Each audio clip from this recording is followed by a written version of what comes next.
Noi parliamo di un fenomeno che è diventato particolarmente significativo nella Regione Veneto e che ha portato notevoli distruzioni più o meno in tutto il territorio. Significa che con l'andare del tempo e specialmente nel corso degli ultimi decenni si sono verificati piogge sempre più forti nella stessa unità di tempo. Per fronteggiare questi eventi bisogna prendere atto innanzitutto della loro entità, ed è quello a cui mira il nostro lavoro, che ha cercato di vedere in particolare quali che sono le altezze di pioggia che si verificano per varie durate e che quindi noi dobbiamo fronteggiare.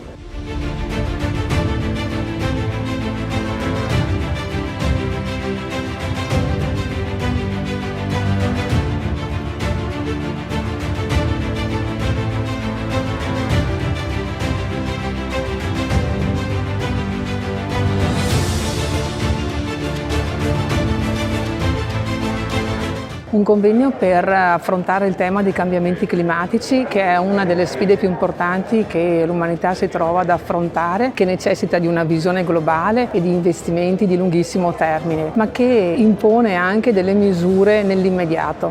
Solo per far fronte alla tempesta Vaia, i gestori del servizio idrico integrato di Viveracqua del Veneto hanno messo a terra, in qualità di soggetti attuatori, oltre 26 milioni di euro stanziati dal commissario straordinario per l'emergenza. Sono sicuramente numeri importanti per opere realizzate in tempi stretti, che sono serviti in questo caso anche proprio a ripristinare delle sorgenti, quindi proprio per portare l'acqua nelle nostre case.